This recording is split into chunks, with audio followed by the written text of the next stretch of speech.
2025년 1월 29일 수요일 설날 오후 3시 17분. 내 아들이 온 가족이 지켜보는 앞에서 내 뺨을 때렸습니다. 72년을 살면서 누구에게도 맞아본 적 없는 이 뺨을. 평생 모은 재산 15억 원을 물려줄 유일한 아들이.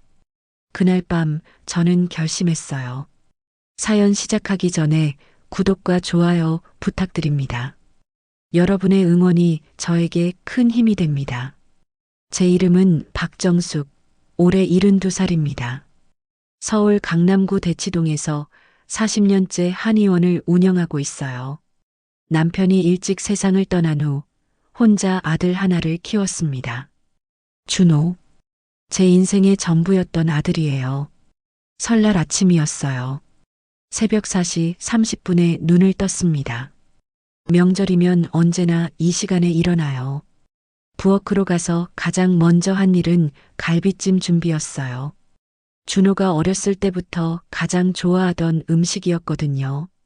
엄마, 이 갈비찜이 세상에서 제일 맛있어요. 10살 준호가 입 가득 갈비를 물고 웃던 모습이 떠올랐어요. 마트에서 산 갈비가 아니었어요. 새벽 시장에 가서 직접 골라온 한우 갈비 3kg. 한 근에 7만 원이었지만 아깝지 않았어요. 우리 준호가 먹을 거니까요. 양념장을 만들었어요. 간장 300ml, 설탕 150지, 다진 마늘 50지, 배즙 200ml. 40년 동안 변하지 않은 레시피였습니다. 고기를 재우고 전을 부치고 송편을 빚었어요. 시계를 봤습니다. 오전 10시 45분. 준호가 오기로 한 시간까지 15분 남았어요. 거실을 다시 한번 점검했습니다. 먼지 하나 없이 깨끗했어요. 소파 쿠션도 반듯하게 놓았고 꽃병의 꽃도 싱싱했어요. 초인종이 울렸습니다. 가슴이 두근거렸어요. 문을 열었습니다. 어머니, 안녕하세요. 수진이었어요. 준호 아내, 결혼한 지 5년이 되었습니다. 그래, 어서 와. 안녕하세요. 준호가 뒤따라 들어왔어요. 예전 같으면 엄마 하고 안겨왔을 텐데 지금은 그저 인사만 할 뿐이에요. 식탁 차려뒀어. 들어와서 앉아. 네. 한마디뿐이었습니다. 준호는 거실 소파에 앉자마자 휴대폰을 꺼냈어요. 수진도 마찬가지였습니다. 두 사람 다 화면만 들여다봤어요. 준호야, 갈비찜 내가 좋아하던 거 해놨어. 새벽 시장 갔다가 한우로 샀어. 네. 배즙도 넣고 양념도 예전처럼 했어. 네.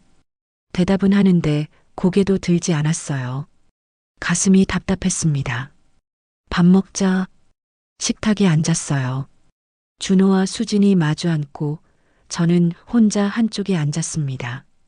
예전에는 셋이서 둘러앉아 이야기를 나누며 먹었는데 지금은 말이 없었어요. 젓가락 소리만 달그락거렸습니다. 준호야, 갈비 맛있지? 네. 수진이도 많이 먹어. 감사합니다. 형식적인 대답뿐이었어요. 10분쯤 지났을까요? 수진이 입을 열었습니다. 어머님, 죄송한데요. 응? 이번 설 용돈 얼마나 주실 건가요? 손에 들던 숟가락이 멈췄어요. 용돈? 네. 작년 추석 때 500만 원 주셨잖아요. 그랬었죠. 수진이 직접 요구해서 드린 돈이었어요. 올해는 물가도 많이 올랐으니까 700만 원 정도면 적당할 것 같은데요. 귀를 의심했어요. 700만 원이라고. 수진아, 명절이 용돈 받으러 오는 날이냐? 제 목소리가 떨렸습니다. 어머님, 무슨 말씀을 그렇게 하세요? 저희도 생활이 있는데. 생활? 준호 회사 다니잖아. 너도 일하고. 그렇긴 한데 요즘 애들 교육비도 많이 들고요. 준호와 수진 사이에는 아이가 없었어요. 무슨 교육비 얘기를 하는 걸까요? 애가 어디 있어? 앞으로 낳을 아이 얘기예요. 미리 준비해야죠. 말이 안 되는 소리였어요. 수진아, 그건 좀. 바로 그 순간이었습니다. 탁! 준호가 젓가락을 식탁에 내려쳤어요. 엄마. 목소리가 차갑게 식어 있었어요. 왜 그래? 수진이가 그렇게 말하면 어떡해요? 뭐? 수진이는 잘못한 거 없어요. 엄마가 너무 생각이 없으신 거예요. 심장이 쿵 내려앉았습니다. 준호야, 지금 내가 무슨 말을 하는 거니? 엄마는 항상 그래요. 준호가 일어섰어요.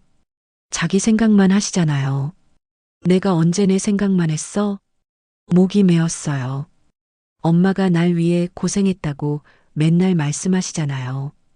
그게, 그래서 우리 보고 평생 빚진 것처럼 살라고요? 아니야, 그런 게 아니라. 엄마, 이제 그만 좀 하세요. 준호가 제게 다가왔습니다. 한 걸음, 두 걸음. 준호야, 너 뭐 하는 거야? 세 걸음. 이제 바로 앞이었어요. 엄마, 정신 좀 차리세요. 준호의 손이 올라갔습니다. 천천히, 아주 천천히. 그리고 짝! 세상의 모든 소리가 사라졌어요. 왼쪽 뺨에서 불길이 일었습니다. 타는 것 같았어요. 귀에서는 윙윙 소리만 났어요. 아무것도 들리지 않았습니다. 준호가 방금 저를 때렸어요. 제 아들이 제가 10달 동안 뱃속에 품었던, 제가 밤새도록 재우며 키웠던, 제가 새벽부터 일어나 도시락 싸주던, 제가 평생을 바쳐서 대학 보내고 결혼시킨 그 아들이, 엄마 미안해요. 준호의 목소리가 멀리서 들렸어요. 근데 엄마가 너무 고집이 세서요. 손이 떨렸습니다. 입술도 떨렸어요. 하지만 말이 나오지 않았어요. 수진이 옆에서 가만히 서 있었습니다. 말리지 않았어요. 놀란 표정도 없었어요. 오히려 눈빛에는 차가운 뭔가가 있었습니다. 만족한 듯한 표정이었어요. 저는 그 자리에 얼어붙었습니다. 다리에 힘이 풀렸어요. 숨도 제대로 쉬어지지 않았습니다. 엄마, 우리 먼저 갈게요. 준호가 현관으로 향했어요. 수진이 따라갔습니다. 다음에 또 올게요. 그때는 기분 풀어놓으세요. 문이 열렸어요. 그리고 닫혔습니다. 쿵! 그 소리가 마지막이었어요. 저는 그제야 주저앉았습니다. 바닥은 차갑고 딱딱했어요. 왼쪽 뺨은 계속 화끈거렸습니다. 눈물이 났어요. 72년을 살면서 누구에게도 맞아본 적 없었어요. 학교에서도, 직장에서도, 시집에서도. 그런데 내 아들이, 내가 평생 사랑한 아들이 날 때렸어요. 그날 밤 잠을 이룰 수 없었어요. 왼쪽 뺨이 계속 화끈거렸습니다. 거울을 봤어요. 빨갛게 손자국이 남아 있었어요. 5손가락 자국이 선명했습니다. 준호 손이었어요. 제가 잡고 걷는 법을 가르쳤던 그 작은 손. 제가 악수하며 대학 합격을 축하해줬던 그 손. 그 손이 날 때렸어요. 화장대 앞에 앉아 한참을 울었습니다. 소리 없이 그냥 눈물만 흘렀어요. 얼마나 울었을까요? 시계를 봤습니다. 새벽 2시 37분. 잠이 오지 않았어요. 침대에 누워 천장만 바라봤습니다. 언제부터였을까? 준호가 변하기 시작한 게 기억을 더듬어 봤어요. 5년 전으로 거슬러 올라갔습니다. 2020년 3월 14일 토요일 오후 6시 준호가 처음 수진을 데려온 날이었어요. 엄마, 소개할 사람 있어요. 준호의 얼굴은 밝았어요. 그때는요. 안녕하세요, 어머님. 김수진이라고 합니다. 수진은 예쁜 얼굴에 미소를 띠고 있었어요. 하지만 그 미소가 왠지 낯설었습니다. 눈은 웃지 않았거든요. 그래, 어서 와. 준호가 여자친구 데려온다고 해서 엄마가 음식 많이 준비했어. 와, 정말 많이 하셨네요. 수진이 식탁을 보며 말했어요. 갈비찜, 잡채, 동그랑땡, 전, 나물 5가지. 정성껏 준비한 음식들이었어요.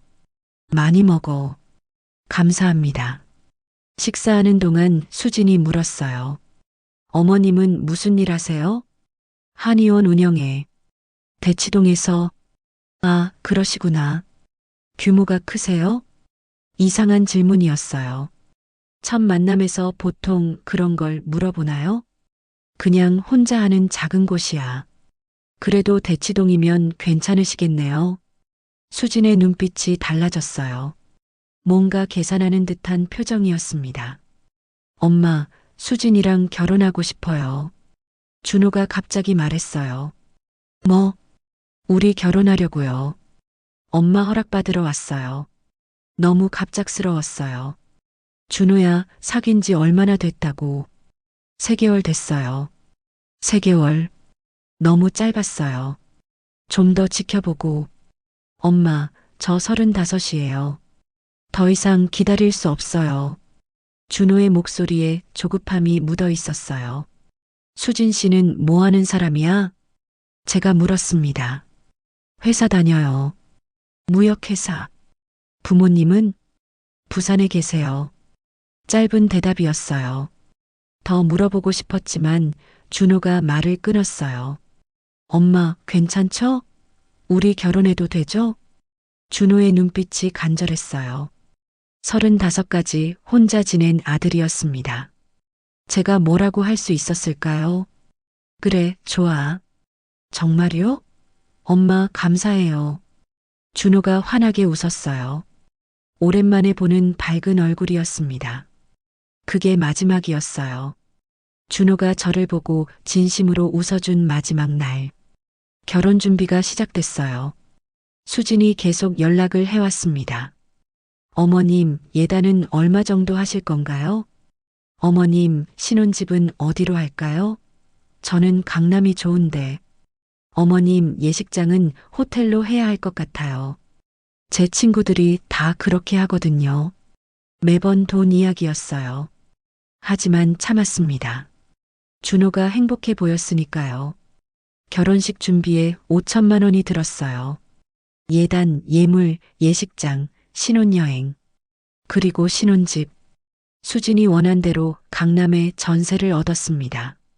보증금 5억 원. 제가 40년 동안 모은 돈의 3분의 1이었어요. 엄마, 고마워요. 정말 고마워요. 준호가 제 손을 잡았어요.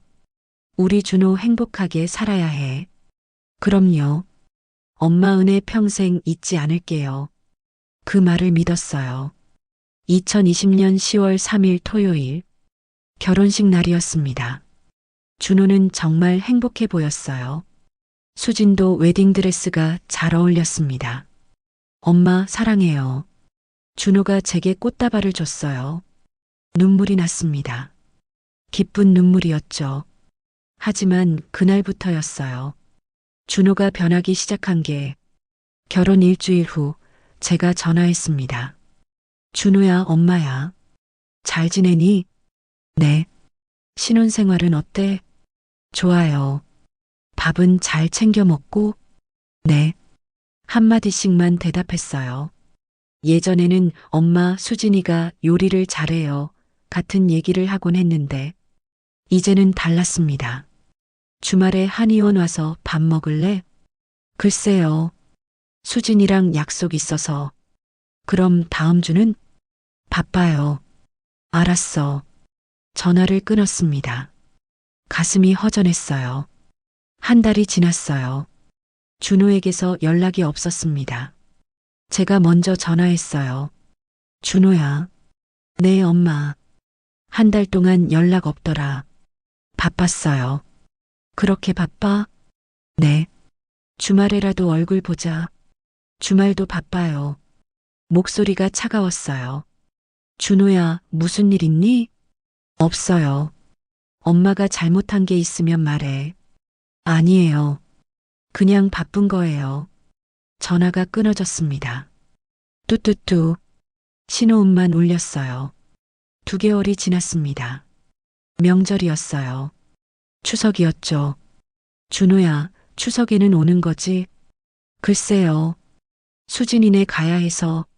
명절인데 우리 집에도 와야지. 엄마, 저도 이제 장가 갔어요. 수진이네도 가야죠. 그래도 다음에 갈게요. 또 끊어졌어요. 추석 당일 준호는 오지 않았습니다. 혼자 차례를 지냈어요. 밥상 앞에 앉아서 울었습니다. 왜 이렇게 된 걸까요? 3개월이 지났어요. 수진에게서 전화가 왔습니다. 어머님, 저예요.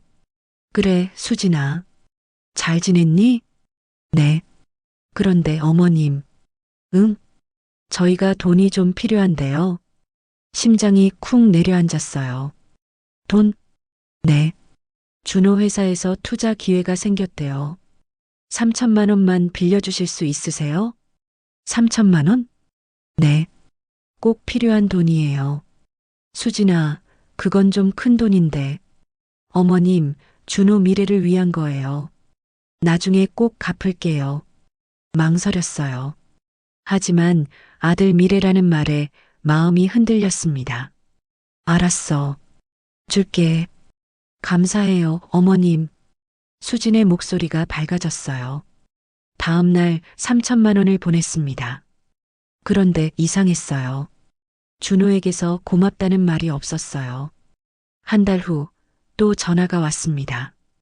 어머님, 또 돈이 필요한데요. 또? 네. 이번엔 2천만 원이요. 수진아, 지난번 돈도 아직? 어머님, 저희 형편이 안 좋아요. 좀 도와주세요. 결국 또 보냈어요. 그렇게 1년이 지났습니다. 수진에게 보낸 돈이 총 1억 2천만 원. 한 번도 갚지 않았어요. 그리고 준호는 점점 더 차가워졌습니다. 전화도 받지 않았어요. 문자도 답이 없었어요. 그때 깨달았어요. 아들의 눈빛이 변한 게 아니라는 걸. 아들이 완전히 다른 사람이 되어버렸다는 걸. 제가 아는 준호는 이미 사라졌어요. 그날 밤 계속 수진의 얼굴이 떠올랐어요. 준호가 저를 때렸을 때 수진은 가만히 서 있었습니다. 놀라지도 않았어요. 말리지도 않았어요. 마치 예상했던 일처럼. 아니, 어쩌면 원했던 일처럼. 그 눈빛이 계속 머릿속에 맴돌았습니다. 다음 날 아침이었어요. 휴대폰이 울렸습니다. 수진이었어요. 어머님, 저예요. 응. 어제 일은 정말 죄송해요. 목소리에 미안함은 없었어요. 형식적인 말투였습니다. 준호가 요즘 스트레스가 많아서 그래요. 스트레스? 네. 회사 일도 힘들고 승진 문제도 있고 변명이었어요. 수진아. 네. 너는 왜 말리지 않았니? 침묵이 흘렀습니다. 3초, 5초, 10초. 어머님이 너무 심하셨잖아요. 뭐, 용돈 얘기했을 때 그렇게 화내실 필요 있었어요? 믿을 수 없었어요. 수진아, 지금 내가 무슨 말을. 어머님, 솔직히 말씀드릴게요. 수진의 목소리가 차갑게 변했습니다. 어머님은 저희한테 너무 무관심하세요. 무관심? 네. 저희가 얼마나 힘들게 사는지 아세요? 너희가 뭐가 힘들어? 월세도 내야 하고 생활비도 벌어야 하고 준호 회사 다니잖아. 너도 일하고 그 돈으로 어떻게 살아요? 요즘 물가가 얼만데. 할 말이 없었어요. 그리고 어머님, 뭐? 저희 결혼할 때 신혼집 전세 준 거, 그거 빚이에요. 빚? 네. 5억 원이요. 그거 갚아야 해요. 머리가 멍해졌습니다. 수진아, 그건 내가 준호한테 준 거야. 빚이 아니라 어머님이 그렇게 생각하실 수도 있죠. 근데 저희는 빚이라고 생각해요. 왜 갑자기 그런 말을. 그리고 어머님, 수진이 말을 끊었어요. 저희 이제 애 낳을 거예요. 네? 네. 임신 준비 중이에요. 처음 듣는 얘기였어요. 근데 어머님이 도와주셔야죠. 도와준다는 게 육아 비용이요. 요즘 애 키우는데 돈 엄청 들어요. 가슴이 답답했습니다. 한 달에 500만 원 정도면 될 것 같아요. 500만 원? 네. 분유가, 기저귀가, 육아도우미 비용까지 하면 그 정도는 들어요. 수진아, 그건 너무. 어머님 손주잖아요. 어머님 손주. 말문이 막혔어요. 그리고 어머님. 또 뭐니? 어머님이 가지고 계신 한의원 건물 있잖아요. 심장이 철렁 내려앉았습니다. 그건 왜 나중에 저희한테 주실 거 아니에요? 그건 어머님이 돌아가시면 준호가 받을 거잖아요. 돌아가시면이라는 말이 귀에 꽂혔어요. 그럼 미리 명의를 준호 앞으로 돌려놓으시는 게 어때요? 뭐, 세금 문제도 있고요. 미리 정리하시는 게 나아요. 손이 떨렸습니다. 수진아, 그건 내가 40년 동안. 어머님, 어차피 준호 줄 거 아니에요? 그렇긴 하지만. 그럼 지금 주시면 안 돼요? 너무 당당했어요. 마치 당연한 권리를 요구하는 것처럼. 수진아, 나도 아직 일하고 있어. 그 건물로. 어머님, 이제 72이시잖아요. 은퇴하셔야죠. 은퇴? 네. 나이도 있으시고 건강도 안 좋으시잖아요. 내가 언제 건강이 안 좋다고 했니? 어머님 나이면 다들 아프시잖아요. 말도 안 되는 소리였어요. 그리고 어머님, 수진이 또 말했습니다. 준호 얘기인데요. 뭐, 요즘 많이 힘들어해요. 어머님 때문에. 나 때문에? 네. 내가 뭘 잘못했는데? 어머님이 자꾸 간섭하시잖아요. 간섭? 전화도 자주 하시고, 만나자고도 하시고, 눈물이 났어요. 그게 간섭이니? 네. 준호는 이제 장가 갔어요. 독립한 거예요. 그래도 부모 자식인데. 어머님, 이제 좀 놔주세요. 수진의 목소리가 단호했습니다. 준호는 제 남편이에요. 어머님 아들이기 전에.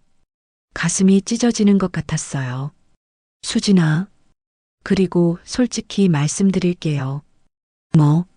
어머님, 너무 집착하세요. 집착? 네. 준호한테요.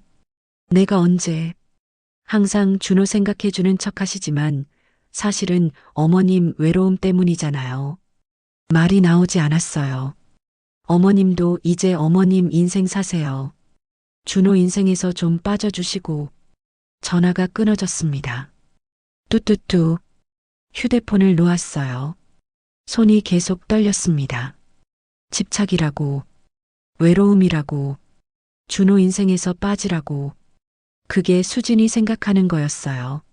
며느리로 들어온 지 5년. 저는 수진을 이해하려고 노력했어요. 처음에 돈 달라고 했을 때도 이해했습니다. 젊은 부부니까 돈이 필요할 수 있다고. 명절에 안 올 때도 이해했어요. 처가댁도 가야 하니까. 전화 안 받을 때도 이해했어요. 바쁠 수 있으니까. 그렇게 계속 이해하고 참고 기다렸어요. 하지만 이제 알았습니다. 수지는 처음부터 저를 이해할 생각이 없었다는 걸. 저는 그냥 ATM이었어요. 돈 나오는 기계. 필요할 때만 찾는 존재. 그것도 이제는 귀찮은 존재가 되어버렸습니다. 며느리의 침묵. 준호가 저를 때렸을 때 수지는 아무 말도 하지 않았어요. 그게 답이었습니다. 수지는 원했던 거예요. 제가 준호한테 맞는 걸, 제가 작아지는 걸, 제가 없어지는 걸. 그날 밤 저는 깨달았어요. 며느리가 침묵한 게 아니라는 걸. 며느리는 오히려 말하고 있었다는 걸. 어머님, 이제 사라지세요. 그렇게 말하고 있었던 거예요. 침묵으로, 그 차가운 눈빛으로, 방관하는 태도로. 모든 게 계획이었습니다. 처음 만났을 때부터, 한의원 규모를 물어봤을 때부터, 신혼집 전세를 요구했을 때부터, 계속 돈을 요구했을 때부터, 준호를 저에게서 떼어놓았을 때부터 모든 게 수진의 계획이었어요. 그리고 이제 마지막 단계. 저를 완전히 없애는 것. 거울을 봤습니다. 왼쪽 뺨의 손자국은 아직 남아 있었어요. 하지만 이제 아프지 않았습니다. 오히려 또렷해졌어요. 무엇을 해야 하는지. 2020년 6월 20일 토요일 오후 1시 30분. 준호와 수진의 결혼식이 있던 날이에요. 강남구 대치동에 있는 웨딩홀이었어요. 규모가 큰 곳이었죠. 하객이 150명 정도 왔었나 봐요. 저는 제일 앞자리에 앉아 있었어요. 신랑 어머니 자리였죠. 가슴이 벅차올랐어요. 우리 준호가 장가를 가는구나 싶었거든요. 옆에 앉은 제 친구 영숙이가 제 손을 꽉 잡아줬어요. 정수가 준호 정말 잘생겼다. 너 고생한 보람 있겠어. 영숙이가 작게 속삭였어요. 저는 고개를 끄덕이며 웃었어요. 하지만 눈물이 날 것 같았어요. 남편이 없는 결혼식이었거든요. 남편이 봤으면 얼마나 좋아했을까 싶었어요. 식이 시작됐어요. 준호가 입장했을 때 정말 멋있어 보였어요. 검은색 턱시도를 입고 당당하게 걸어 들어오는 모습이요. 제가 키운 아들이 이렇게 컸구나 싶었어요. 가슴이 뭉클했어요. 수진이도 입장했어요. 하얀 드레스가 정말 예뻤어요. 웨딩드레스 살 때 같이 갔었거든요. 어머님, 이 드레스 어때요? 수진이가 물었을 때 저는 예쁘다고 했었어요. 그때 수진이는 환하게 웃었었죠. 주례 선생님 말씀이 있었고 서약을 했어요. 반지를 교환하는 모습을 보면서 저는 계속 눈물을 닦았어요. 행복한 눈물이었어요. 그때는요. 이제 신랑 신부는 양가 부모님께 큰 절 올리겠습니다. 사회자가 말했어요. 준호와 수진이 제 앞으로 왔어요. 천천히 걸어왔죠. 큰 절을 올렸어요. 머리가 바닥에 닿을 정도로 깊게요. 어머니, 감사합니다. 잘 살겠습니다. 수진이가 말했어요. 그래, 두 사람 행복하게 잘 살아라. 서로 아껴주고. 저는 떨리는 목소리로 대답했어요. 준호가 고개를 들었어요. 저를 똑바로 쳐다봤죠. 엄마. 준호가 저를 불렀어요. 응, 준호야. 엄마, 저 키워주셔서 감사합니다. 고생 많으셨어요. 준호 목소리가 떨렸어요. 저도 울컥했어요. 아니야, 엄마는 괜찮아. 내가 행복하면 그걸로 됐어. 엄마, 사랑해요. 준호가 일어나서 저를 안았어요. 꽉 안아줬어요. 아들 냄새가 났어요. 나도 사랑한다, 우리 아들. 저는 준호 등을 토닥였어요. 그게 마지막이었어요. 준호가 저를 엄마라고 부른 마지막 순간이었어요. 그때는 몰랐죠. 그게 마지막이 될 줄은요. 신혼여행을 다녀온 게 2주 후였어요. 2020년 7월 5일 일요일 오후 3시쯤이었나요? 저는 준호한테 전화를 걸었어요. 신혼여행 잘 다녀왔는지 궁금했거든요. 여보세요? 준호 목소리가 들렸어요. 아, 어머니시네요. 순간 귀를 의심했어요. 어머니라고 했거든요. 엄마가 아니라요. 준호야, 신혼여행 잘 다녀왔니? 발리 어땠어? 네, 좋았어요. 그래, 수진이도 좋아했고? 네. 대답이 짧았어요. 예전 같았으면 이것저것 신나게 얘기했을 텐데요. 뭔가 달랐어요. 준호야, 이번 주말에 집에 올래? 엄마가 갈비찜 해줄게. 내가 좋아하는 거. 아, 이번 주는 좀 어려울 것 같아요. 왜? 무슨 일 있어? 수진이 친구들 만나기로 약속이 있어요. 그럼 다음 주는 어때? 다음 주도 약속이 있어서요. 그럼 언제쯤 볼 수 있을 것 같니? 글쎄요, 나중에 시간 되면 연락드릴게요. 나중에. 그 말이 가슴에 걸렸어요. 그래, 알았어. 바쁘겠구나. 네, 그럼 어머니. 끊을게요. 전화가 끊어졌어요. 저는 한참 동안 휴대폰을 들고 있었어요. 어머니라는 말이 계속 귓가에 맴돌았거든요. 왜 준호가 갑자기 저를 어머니라고 부를까요? 결혼했다고 해서 엄마가 어머니로 바뀌는 건가요? 이해가 안 됐어요. 광복절이었어요. 2020년 8월 15일 토요일이었죠. 명절은 아니었지만 휴일이었으니까 준호가 시간 될까 싶어서 전화했어요. 여보세요, 어머니. 또 어머니였어요. 준호야, 오늘 휴일인데 집에 올래? 오랜만에 같이 저녁 먹자. 아, 오늘은 수진이네 집에 가기로 했어요. 그래, 처가댁 가는구나. 그럼 저녁이라도 잠깐 들를 수 있어? 힘들 것 같아요.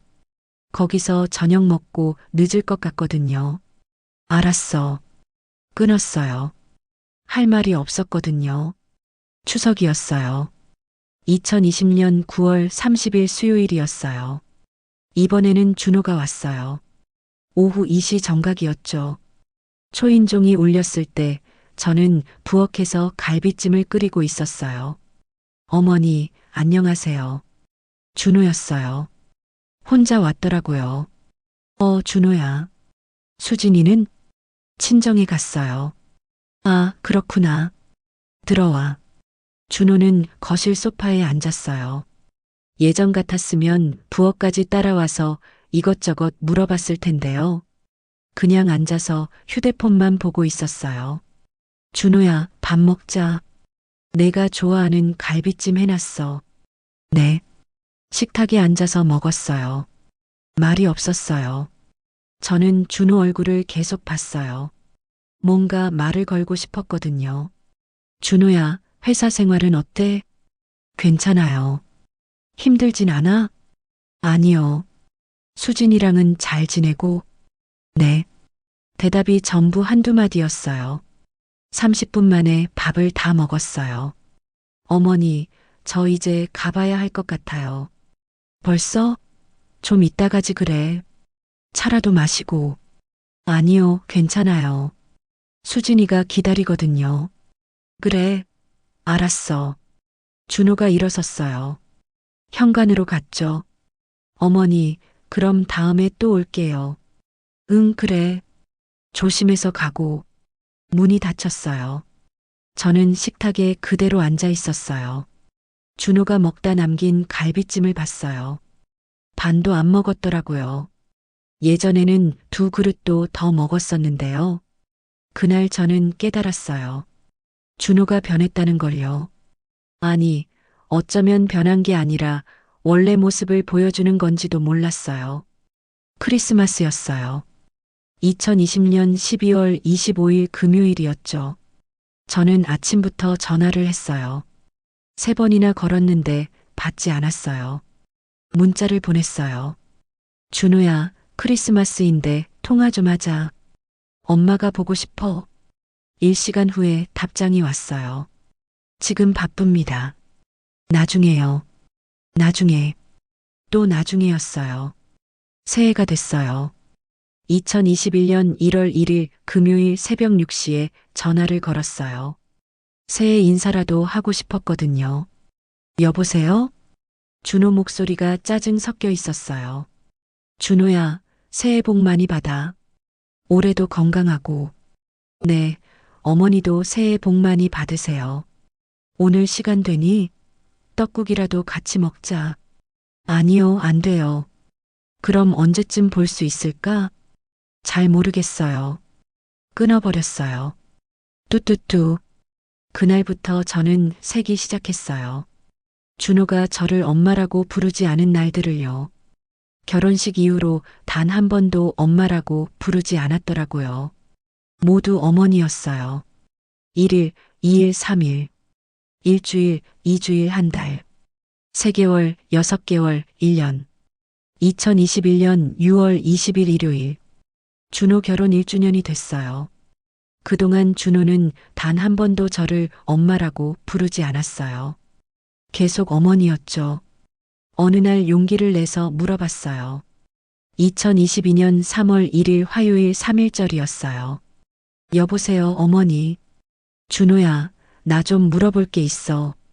네, 뭔데요? 너 왜 나를 어머니라고 불러? 예전에는 엄마라고 했잖아. 침묵이 흘렀어요. 5초, 10초, 15초. 어머니, 저 이제 어른이잖아요. 결혼도 했고, 그래도 나는 내 엄마잖아. 어머니는 어머니예요. 엄마라는 호칭은 좀, 왜, 뭐가 이상한데? 어머니, 저 이제 30대예요. 엄마 그러는 게 좀 유치하잖아요.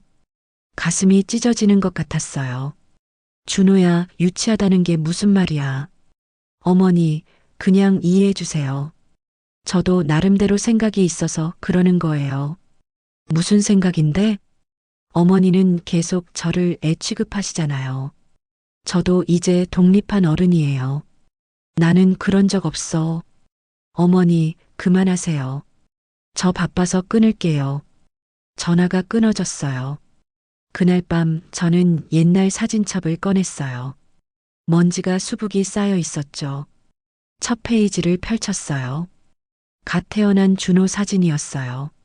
1994년 5월 15일 일요일 오전 8시 23분 출생. 3.2kg였죠. 제가 준호를 안고 있는 사진이었어요. 준호는 눈을 감고 자고 있었고요. 엄마가 잘 키울게, 우리 준호. 그때 제가 했던 말이 생각났어요. 두 번째 페이지, 돌잔치 사진. 준호가 파란색 한복을 입고 있었어요. 엄마. 준호가 저를 부르면서 팔을 뻗었던 순간이 생각났어요. 세 번째 페이지, 유치원 입학식. 엄마, 나 유치원 가기 싫어. 무서워. 준호가 울면서 제 치마를 붙잡았었죠. 괜찮아, 준호야. 엄마가 데리러 올게. 금방이야. 제가 무릎을 꿇고 준호 눈높이에 맞춰서 말했었어요. 네 번째 페이지.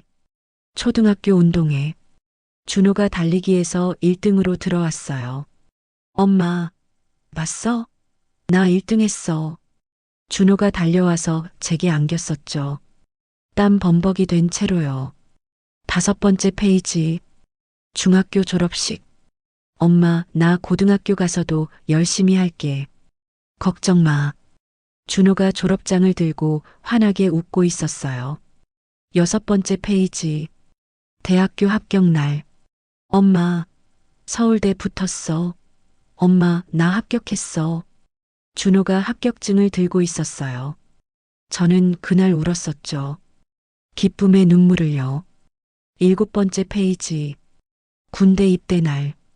엄마, 잘 다녀올게. 걱정하지 마. 편지 많이 쓸게. 준호가 저를 안아줬어요. 군복을 입은 채로요. 마지막 페이지. 결혼식 날. 엄마 사랑해요. 고생 많으셨어요. 준호의 마지막 엄마. 사진첩을 덮었어요. 눈물이 멈추지 않았어요. 그 많던 엄마가 다 어디로 간 걸까요? 1994년부터 2020년까지 26년 동안요. 매일 들었던 그 말이요. 엄마, 엄마, 엄마, 엄마 배고파? 엄마 목말라. 엄마 학교 다녀올게. 엄마 나왔어. 엄마 사랑해. 그 모든 엄마가 사라졌어요. 단 하나도 남지 않았죠. 이제 남은 건 어머니뿐이었어요. 차갑고 딱딱한 그 단어만요. 거울을 봤어요. 72살 할머니가 보였어요. 주름이 깊게 패인 얼굴, 희끗희끗한 머리카락, 처진 입꼬리. 넌 이제 엄마가 아니야. 거울 속 제가 말하는 것 같았어요. 넌 그냥 어머니야. 격식 차린 호칭을 받는 남이야. 엄마라는 말이 사라진 날이 정확히 언제인지는 모르겠어요. 하지만 분명한 건요. 그 말과 함께 제 아들도 사라졌다는 거예요. 준호는 더 이상 제 아들이 아니었어요. 그냥 누군가의 남편, 수진의 남편일 뿐이었죠. 창밖을 봤어요. 밤하늘에 별이 빛나고 있었어요. 예전에 준호가 초등학교 다닐 때 말했었어요. 엄마, 저 별 봐. 저게 엄마별이야. 엄마별? 응, 제일 밝게 빛나잖아. 엄마처럼. 그때는 웃었었죠. 하지만 지금은요. 그 별도 사라진 것 같았어요. 엄마라는 말과 함께요. 2023년 10월 3일 화요일 개천절 오전 11시 20분이었어요. 준호한테서 전화가 왔어요. 6개월 만이었죠. 제가 얼마나 놀랐는지 몰라요. 휴대폰을 보는데 박준호라는 이름이 떠 있었거든요. 여보세요, 준호야? 네, 어머니. 저예요. 무슨 일이야? 오랜만에 전화하네. 어머니, 부탁드릴 게 있어서 전화했어요. 부탁? 그 말에 제 가슴이 뛰었어요. 준호가 저를 필요로 한다는 뜻이었으니까요. 뭐든 해줄 수 있을 것 같았어요. 그래, 무슨 부탁인데? 돈이 좀 필요해서요. 심장이 철렁 내려앉았어요. 돈? 얼마나 필요한데? 3천만 원이요. 숨이 막혔어요. 3천만 원? 준호야, 그게 무슨 돈이야? 사업 자금이요. 사업? 너 회사 다니잖아. 회사는 다니는데요. 수진이 친구가 사업을 하거든요. 거기 투자하려고요. 투자? 네, 수익이 아주 좋대요. 1년에 30% 돌려준대요. 그 말을 듣는 순간 알았어요. 사기라는 걸요. 제가 40년 동안 장사를 하면서 얼마나 많은 사기꾼들을 봤는데요. 1년에 30% 수익률이라는 게 말이 안 되는 거였어요. 준호야, 그거 사기야. 그런 수익률은 있을 수가 없어. 아니에요, 어머니. 확실한 거예요. 수진이 친구가 직접 하는 사업이라고요. 준호야, 엄마 말 좀 들어봐. 그런 건 다 사기라니까. 어머니가 뭘 아세요? 준호 목소리가 날카로워졌어요. 차갑게 식은 목소리였죠. 준호야, 엄마가 너보다 세상 경험이 많아. 그런 건 어머니는 항상 그래요. 뭐가? 제가 하는 일을 믿지 않으시잖아요. 항상 안 된다고만 하시고. 그게 아니라 준호야, 엄마가 너 걱정돼서. 어머니는 저를 애 취급하세요. 저도 이제 30살이 넘었어요. 제 판단을 믿어주시면 안 돼요? 할 말이 없었어요. 뭐라고 설명해야 할지 모르겠더라고요. 준호야, 그래도 3천만 원은 너무 큰 돈이야. 다시 한번 생각해보자. 됐어요. 안 주실 거면 됐어요. 준호야, 그게 아니라. 끊어버렸어요. 뚜뚜뚜. 전화기를 내려놨어요. 손이 떨렸어요. 3일이 지났어요. 2023년 10월 6일 금요일 오후 8시 45분이었어요. 이번에는 수진이한테서 전화가 왔어요. 어머니, 저예요. 수진이요. 응, 수진아. 어머니, 준호한테 들었어요. 투자금 얘기요. 어머니, 왜 그러세요? 준호가 부탁했잖아요. 수진이 목소리가 차가웠어요. 예전에 처음 만났을 때 그 따뜻한 목소리가 아니었어요. 수진아, 그게 사기 같아서 그래. 엄마가 걱정돼서 그러는 거야. 사기가 아니에요. 제 친구가 직접 하는 사업이라니까요. 그래도 수진아, 1년에 30% 수익률은 말이 안 돼. 요즘 그 정도는 충분히 가능해요. 어머니가 모르실 뿐이죠. 수진아, 제발 정신 좀 차려. 그런 건 어머니야말로 정신 차리세요. 수진이 목소리가 확 높아졌어요. 저희 가족이잖아요. 그러니까 엄마가 걱정돼서 가족이면 도와줘야 하는 거 아니에요? 수진아, 도와주는 것과 돈 퍼주는 건 다른 거야. 퍼준다고요? 수진이 웃었어요. 비웃는 웃음이었어요. 어머니, 지금 저희를 거지 취급하시는 거예요? 그게 아니라 수진아, 엄마는 그냥 우리가 그렇게 만만해 보여요? 그렇게 쉽게 속는 바보 같아 보여요? 아니야, 그게 아니고. 진정하세요, 어머니. 수진이 심호흡하는 소리가 들렸어요. 어머니, 가족이 뭔지 아세요? 가슴이 철렁했어요. 서로 돕고 사는 거잖아요. 힘들 때 의지하고 필요할 때 도와주고. 그래, 맞아. 그렇지. 그런데 어머니는 왜 안 도와주세요? 엄마는 항상 너희를 신혼집 전세 준 거 말씀하시는 거예요? 그거 벌써 5년 전 일이에요. 5년 전. 그렇게 말하는 수진이 믿기지 않았어요. 그 돈을 모으는데 제가 얼마나 고생했는데요. 수진아, 그것뿐이 아니라 엄마가 명절 때마다 용돈도 주고. 그게 얼마나 된다고요? 작년 추석에 500만 원, 설에 500만 원, 1년에 1천만 원이요. 그게 뭐가 대수예요? 수진아, 그 돈이 어떻게? 어머니는 우리한테 관심도 없으세요. 수진이 목소리가 떨렸어요. 화가 난 목소리였죠. 명절 때만 오라고 하시잖아요. 그것도 어머니 편한 시간에만. 저희 사정은 전혀 생각 안 하시고. 그게 아니라 수진아, 엄마는 우리가 얼마나 힘든지 아세요? 수진이 울먹이기 시작했어요. 하지만 연기 같았어요. 진짜 우는 것 같지 않았거든요.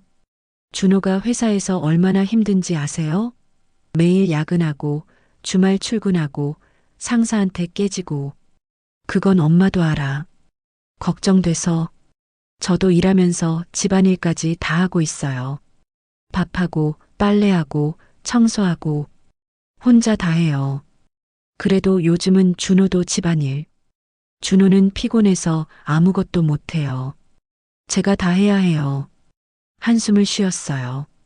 제가요. 근데 어머니는 한 번도 물어본 적 없잖아요. 우리가 어떻게 사는지, 힘든 건 없는지.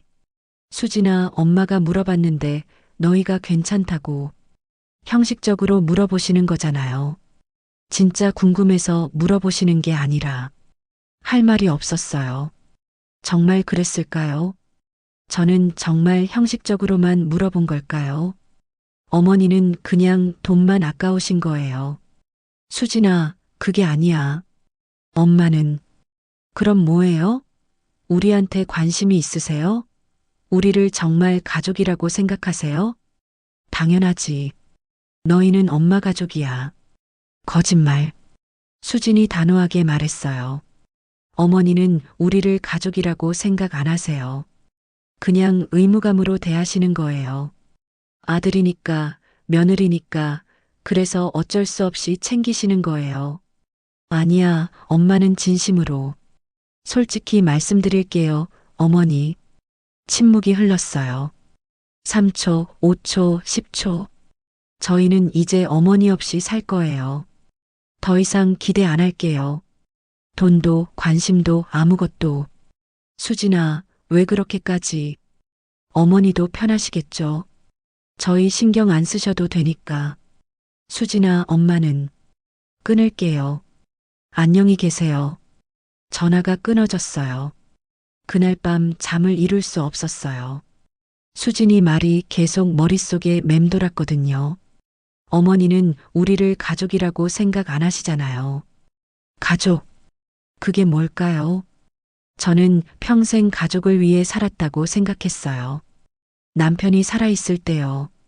매일 새벽 5시에 일어나서 밥을 했었어요.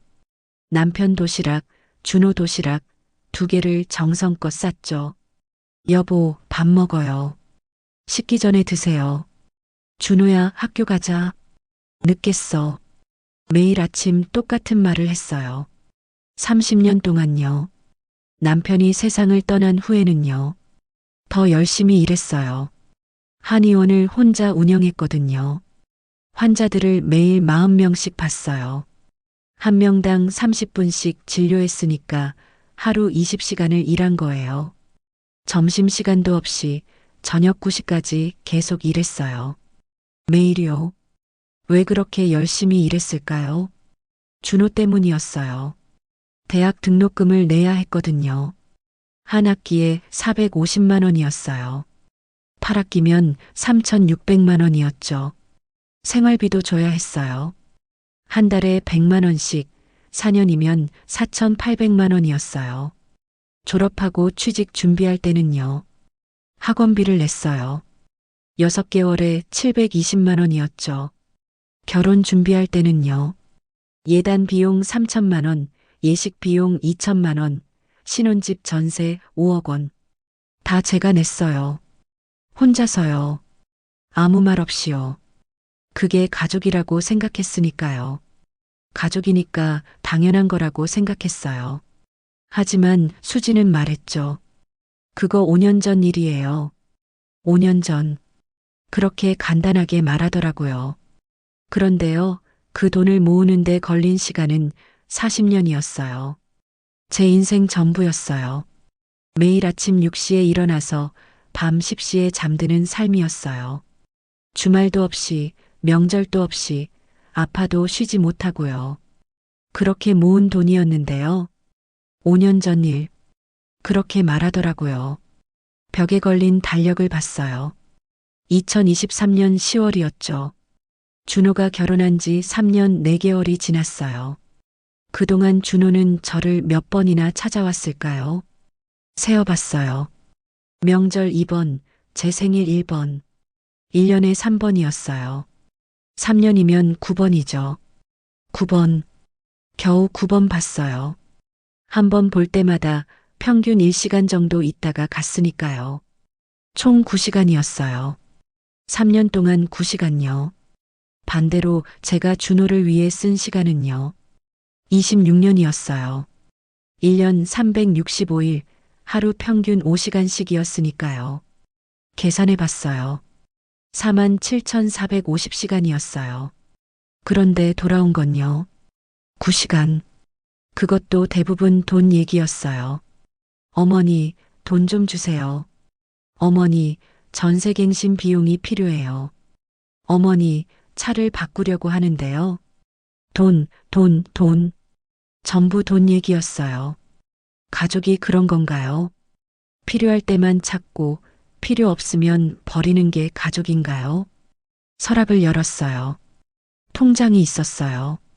준호 이름으로 만든 통장이었죠. 매달 50만 원씩 넣었어요. 10년 동안요. 6천만 원이 모여 있었어요. 준호는 몰랐어요. 이 통장이 있다는 것도 제가 매달 돈을 넣고 있다는 것도요. 알려줄 생각이었어요. 준호가 정말 힘들 때, 진짜 필요할 때, 그때 주려고 했었어요. 하지만 지금은요. 투자 자금 달라고 하더라고요. 사기인데도요. 휴대폰을 들었어요. 준호한테 전화하고 싶었어요. 하지만 누르지 못했어요. 전화하면 뭐라고 할까요?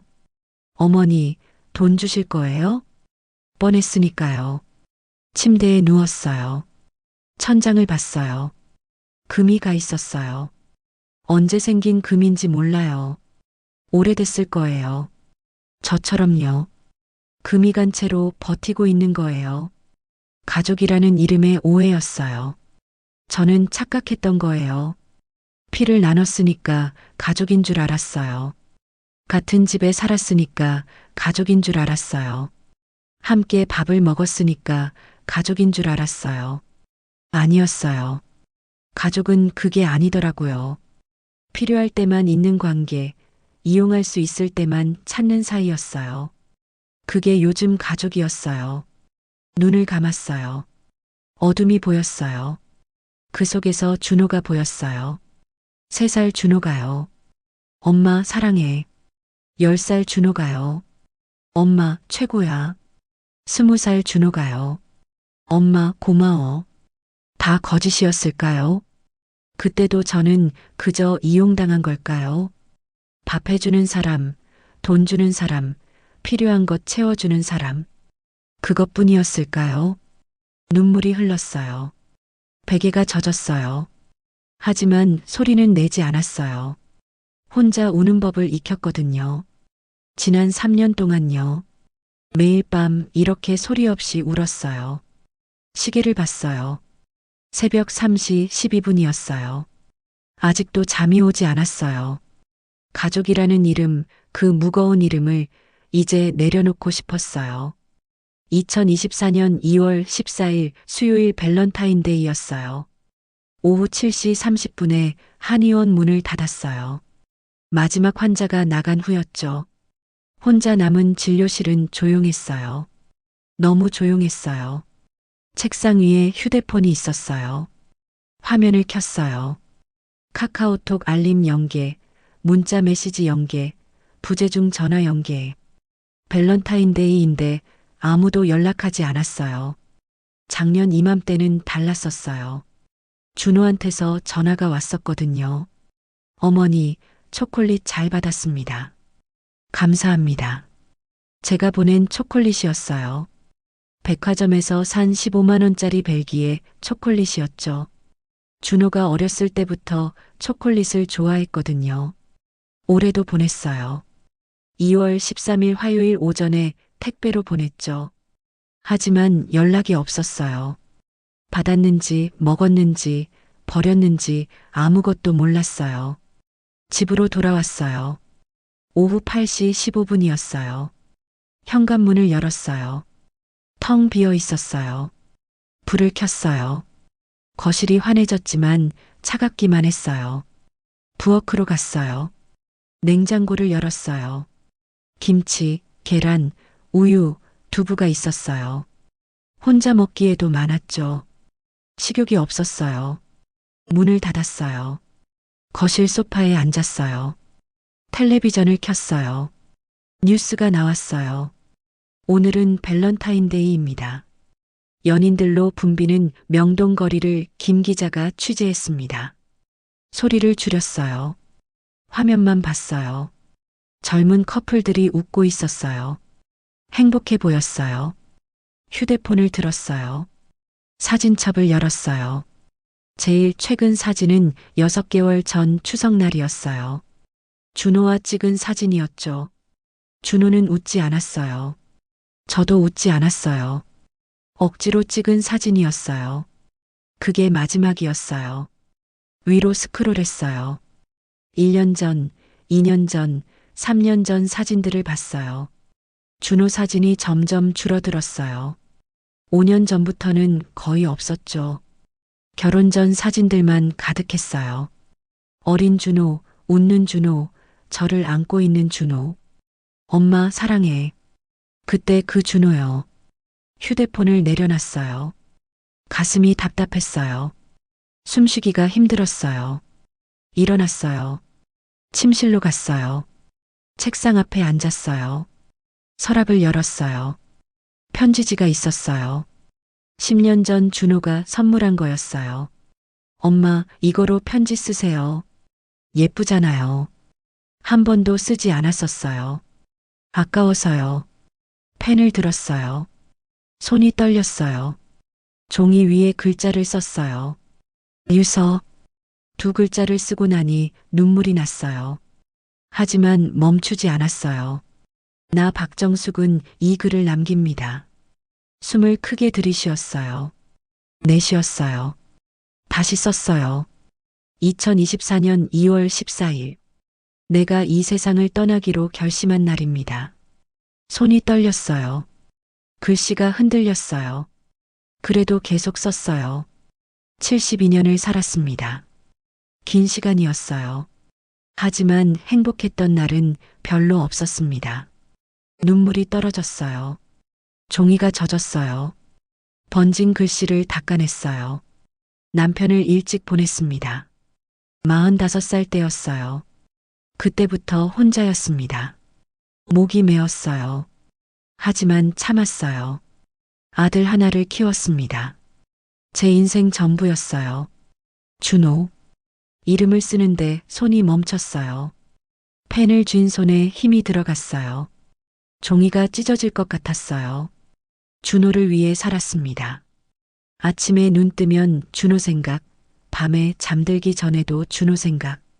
40년 동안 단 하루도 빠짐없이 눈물이 멈추지 않았어요. 하지만 계속 썼어요. 준호는 이제 저를 필요로 하지 않습니다. 아니, 어쩌면 처음부터 필요로 한 적이 없었을지도 모릅니다. 저는 착각했어요. 아들이 절 사랑한다고. 펜을 놓았어요. 두 손으로 얼굴을 감쌌어요. 소리내어 울었어요. 으아. 처음으로 참지 않고 크게 울었어요. 얼마나 울었을까요? 10분, 20분, 30분을 울었어요. 눈물이 마를 때까지 울었어요. 목이 쉬었어요. 눈이 퉁퉁 부었어요. 다시 펜을 들었어요. 계속 썼어요. 이제 더 이상 살고 싶지 않습니다. 매일이 고통입니다. 숨 쉬는 것조차 힘들어요. 아침에 눈 뜨는 게 두렵습니다. 오늘도 혼자구나. 오늘도 아무도 찾지 않는구나. 그 생각이 너무 무서워요. 손이 떨렸어요. 하지만 멈추지 않았어요. 준호에게 엄마는 너를 사랑했어. 지금도 사랑해. 내가 엄마를 사랑하지 않아도, 내가 엄마를 필요로 하지 않아도 엄마는 너를 사랑해. 글자가 흐려졌어요. 눈물 때문에요. 닦았어요. 미안해. 좋은 엄마가 되지 못해서, 내가 원하는 엄마가 되지 못해서, 너를 행복하게 해주지 못해서 더 이상 쓸 수 없었어요. 손에 힘이 풀렸어요. 펜이 떨어졌어요. 톡! 책상 위로요. 종이를 내려다봤어요. 반쯤 쓴 유서였어요. 끝까지 쓸 수 없었어요. 힘이 없었어요. 머리를 책상에 묻었어요. 팔로 머리를 감쌌어요. 그렇게 한참을 있었어요. 시계 소리만 들렸어요. 똑딱, 똑딱, 똑딱. 규칙적으로 차갑게 시간은 계속 흘렀어요. 제가 원하든 원하지 않든요. 고개를 들었어요. 창밖을 봤어요. 밤이었어요. 깜깜한 밤이었어요. 별 하나 보이지 않았어요. 구름이 많았어요. 유서를 접었어요. 서랍에 넣었어요. 깊숙이 제일 안쪽에 넣었어요. 침대에 누웠어요. 천장을 봤어요. 눈을 감았어요. 어둠만 보였어요. 이대로 눈을 뜨지 않으면 좋겠다. 작게 중얼거렸어요. 그냥 이대로 편하게, 아프지 않게. 하지만 다음날 아침에 눈을 떴어요. 2024년 2월 15일 목요일 오전 6시였어요. 여전히 살아 있었어요. 몸을 일으켰어요. 창밖을 봤어요. 해가 떠오르고 있었어요. 새로운 하루였어요. 원하지 않는 하루였어요. 부엌으로 갔어요. 물을 마셨어요. 차갑고 텁텁했어요. 거울을 봤어요. 72살 할머니가 보였어요. 눈이 퉁퉁 부어 있었어요. 얼굴은 창백했어요. 죽은 사람 같았어요. 왜 살아있을까? 거울에게 물었어요. 거울은 대답하지 않았어요. 한의원에 갔어요. 오전 9시에 문을 열었어요. 환자들이 기다리고 있었어요. 원장님, 안녕하세요. 선생님, 오늘 컨디션이 안 좋아 보이세요. 괜찮으세요? 괜찮을 리 없었어요. 하지만 웃었어요. 괜찮아요. 걱정 마세요. 진료를 시작했어요. 침을 놓고 약을 지었어요. 환자들과 이야기했어요. 웃고 고개를 끄덕이고 40년 동안 해온 일을 기계처럼 했어요. 하지만 머릿속에는 어젯밤 쓴 유서가 있었어요. 나 박정숙은 이 글을 남깁니다. 그 글자들이 계속 떠올랐어요. 저녁이 됐어요. 집으로 돌아왔어요. 서랍을 열었어요. 유서가 있었어요. 그대로요. 꺼내서 봤어요. 어젯밤 쓴 글씨, 떨리는 손으로 쓴 글씨, 눈물로 번진 글씨를 봤어요. 찢어버릴까 생각했어요. 하지만 찢지 못했어요. 다시 서랍에 넣었어요. 그날 밤 또 유서를 꺼냈어요. 이어서 썼어요. 준호야. 엄마의 마지막 부탁이야. 행복하게 살아라. 엄마 걱정은 하지 마. 엄마는 괜찮아. 거짓말이었어요. 하나도 괜찮지 않았어요. 하지만 썼어요. 그게 엄마니까요. 마지막까지 거짓말하는 게 엄마니까요. 유서를 접었어요. 다시 서랍에 넣었어요. 하지만 찢지는 않았어요. 언젠가 정말로 필요한 날이 올지도 모르니까요. 그날 밤 저는 유서를 썼어요. 끝까지 쓰지는 못했지만 시작은 했어요. 죽음을 생각한 날이었어요. 2024년 2월 14일 밸런타인데이. 사랑의 날에 저는 죽음을 생각했어요. 침대에 누워서 천장을 봤어요. 금이 가 있었어요. 예전부터 있던 금이었어요. 제 인생처럼 금이 간 채로 버티고 있는 천장이었어요. 눈을 감았어요. 내일도 눈을 뜰 거예요. 어쩔 수 없이요. 그리고 또 하루를 살 거예요. 원하지 않지만요. 유서는 서랍 깊은 곳에 있었어요. 완성하지 못한 유서가요. 언젠가 그날이 오면 끝까지 쓸 수 있을까요? 모르겠어요. 하지만 그날 밤 저는 분명히 알았어요. 더 이상 견딜 수 없다는 거요. 이렇게는 살 수 없다는 거요. 뭔가 바뀌어야 했어요. 제가 바뀌든 상황이 바뀌든 뭐든 바뀌어야 했어요. 그렇지 않으면 정말로 그 유서를 완성하게 될 것 같았어요. 2024년 5월 3일 금요일 오전 10시였어요. 한의원 진료를 쉬었어요. 처음이었죠. 40년 만에 아프지 않은데 쉰 날이었어요. 집에 혼자 있었어요. 창고 문을 열었어요. 먼지가 풀썩 일어났어요. 기침이 났어요. 손으로 입을 가렸어요. 안으로 들어갔어요. 어둠 속에 물건들이 쌓여 있었어요. 불을 켰어요. 형광등이 깜빡이며 켜졌어요. 제일 먼저 보인 건 박스였어요. 크고 작은 박스들이 쌓여 있었죠.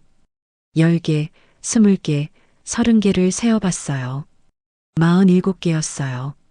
첫 번째 박스를 열었어요. 테이프를 뜯었어요. 삐리릭 소리가 났어요. 뚜껑을 열었어요. 통장이 있었어요. 10개, 20개, 30개가 들어있었어요. 손으로 하나씩 꺼냈어요. 펼쳐봤어요. 국민은행 박정숙 명의 잔액 1억 2,300만 원. 신한은행 박정숙 명의 잔액 8,500만 원. 우리은행 박정숙 명의 잔액 9,700만 원. 계속 꺼냈어요. 계속 확인했어요. 총 15개 통장이었어요. 모두 합치면 12억 원이었어요. 손이 떨렸어요. 40년 동안 모은 돈이었어요. 매일 아침 6시에 일어나서 밤 10시까지 일해서 모은 돈이었어요. 점심도 거르고 주말도 없이 명절도 쉬지 않고 모은 돈이었어요. 12억 원이었어요. 두 번째 박스를 열었어요. 서류가 있었어요. 부동산 등기부등본이었어요. 서울 강남구 대치동 999-1번지 한의원 건물 소유주 박정숙. 감정가 3억 원이었어요. 세 번째 박스를 열었어요. 또 다른 등기부등본이 있었어요. 서울 강남구 대치동 888-2번지 주택 소유주 박정숙. 제가 사는 집이었어요. 감정가 7억 원이었어요. 모두 합쳤어요. 통장 12억 원, 한의원 건물 3억 원, 집 7억 원. 총 22억 원이었어요. 숨이 막혔어요. 제가 평생 모은 것이 22억 원이었어요. 이 숫자가 뭘까요? 제 인생의 무게였어요. 40년의 무게였어요. 그게 22억 원이었어요. 네 번째 박스를 열었어요. 사진이 가득했어요. 오래된 사진들이었어요. 색이 바랜 사진들이었어요. 첫 번째 사진을 봤어요. 1982년 10월 10일 결혼식 날이었어요. 27살이었죠. 남편과 나란히 서 있었어요. 웃고 있었어요. 행복해 보였어요. 두 번째 사진을 봤어요. 1994년 5월 20일 준호 돌잔치였어요. 준호가 한복을 입고 있었어요. 제가 안고 있었어요. 우리 아들. 사진 뒤에 제 손글씨가 있었어요. 세 번째 사진을 봤어요. 2000년 3월 2일 준호 초등학교 입학식이었어요. 준호가 책가방을 메고 있었어요. 제 손을 잡고 있었죠. 엄마, 무서워. 그날 준호가 한 말이 생각났어요. 사진을 한 장씩 넘겼어요. 준호 중학교 입학, 준호 고등학교 졸업, 준호 대학교 합격, 준호 군대 입대, 준호 취직, 준호 결혼. 준호의 인생이 이 박스 안에 모두 다 있었어요. 눈물이 났어요. 사진이 흐려졌어요. 닦았어요. 계속 봤어요. 5번째 박스를 열었어요. 준호가 어렸을 때 쓰던 물건들이 있었어요. 첫돌 때 입었던 한복이 있었어요. 노랗게 변색됐었지만 버리지 못했었어요. 초등학교 때 쓰던 공책이 있었어요. 수학 공책이었어요. 100점 선생님이 쓴 글씨가 있었어요. 자랑스러웠었어요. 그때요. 중학교 때 받은 상장이 있었어요. 모범상 학생 박준호. 액자에 넣어뒀었어요. 거실에 걸어뒀었는데 지금은 창고에 있었어요. 고등학교 때 쓰던 교복이 있었어요. 빨래해서 보관했었어요. 냄새를 맡았어요. 곰팡이 냄새가 났어요. 준호 냄새는 사라졌어요. 대학교 졸업장이 있었어요. 서울대학교 경영학과 박준호. 자랑스러웠었어요. 모두에게 자랑했었죠. 우리 아들 서울대 나왔어요. 6번째 박스를 열었어요. 준호가 제게 준 선물들이 있었어요. 어린이날 선물이 있었어요. 엄마 사랑해요. 카드가 함께 있었어요. 글씨가 삐뚤빼뚤했어요. 7살 준호 글씨였어요. 어버이날 선물도 있었어요. 카네이션이었어요. 말라서 바스러졌었지만 버리지 못했었어요. 생일 선물도 있었어요. 머플러였어요. 엄마 목 따뜻하게 하세요. 22살 준호가 준 거였어요. 한 번도 안 했었어요. 아까워서요. 그대로 박스에 넣어뒀었어요. 마지막 선물이 있었어요. 2019년 5월 8일 어버이날 준호가 결혼하기 1년 전이었어요. 엄마 항상 감사해요. 편지와 함께 온 꽃다발이었어요. 말라서 갈색으로 변했었지만 버릴 수 없었어요. 7번째 박스를 열었어요. 제 물건들이 있었어요. 젊었을 때 입던 옷, 결혼 전 입던 원피스가 있었어요. 아직도 예뻤어요. 남편이 사준 목걸이가 있었어요. 결혼 10주년 선물이었어요. 여보, 고마워요. 제가 한 말이었어요. 나도 고마워. 남편이 한 말이었어요. 그게 마지막이었어요. 6개월 후 남편이 세상을 떠났었거든요. 남편 유품도 있었어요. 시계였어요. 멈춰 있었어요. 오후 3시 20분에 멈춰 있었어요. 남편이 돌아가신 시간이었어요. 배터리를 갈지 않았어요. 그대로 두고 싶었었거든요. 8번째 박스를 열었어요. 일기장이 있었어요. 1985년부터 2024년까지 39년치 일기장이었어요. 한 권씩 꺼냈어요. 1994년 5월 15일 일요일. 오늘 준호가 태어났다. 3.2kg. 울음소리가 크다. 건강하게 자라다오. 2000년 3월 2일 목요일. 준호 초등학교 입학. 떨면서 가더라. 걱정된다. 잘 지낼 수 있을까? 2012년 11월 8일 목요일. 준호 대학 합격. 서울대학교. 너무 기쁘다. 울었다. 남편이 봤으면 좋았을 텐데. 2020년 6월 20일 토요일. 준호 결혼. 수진이 예쁘다. 좋은 며느리일 것 같다. 준호 행복해 보인다. 나도 행복하다. 틀렸었어요. 그때 제 생각이 모두 틀렸었어요. 2023년 10월 6일 금요일. 수진이한테 전화 받았다. 돈 달라고. 힘들다. 왜 이렇게 됐을까? 2024년 2월 14일 수요일. 유서를 썼다. 더 이상 살고 싶지 않다. 준호야, 미안해. 마지막 일기였어요. 2024년 5월 2일 목요일. 내일 창고 정리할 것. 내가 모은 것들. 이제 정리할 때가 됐다. 일기장을 덮었어요. 39년이었어요. 제 인생이 이 안에 있었어요. 창고를 둘러봤어요. 박스 47개, 그 안에 담긴 것들이 전부였어요. 통장, 부동산 서류, 사진, 물건, 일기장. 그게 전부였어요. 72년을 살면서 모은 것이요. 일어섰어요. 다리가 저렸어요. 얼마나 앉아 있었을까요? 시계를 봤어요. 오후 4시 30분이었어요. 6시간 30분을 앉아서 박스를 봤던 거예요. 창고 밖으로 나왔어요. 문을 닫았어요. 뒤돌아봤어요. 닫힌 문 안에 제 인생이 있었어요. 거실로 갔어요. 소파에 앉았어요. 창밖을 봤어요. 해가 지고 있었어요.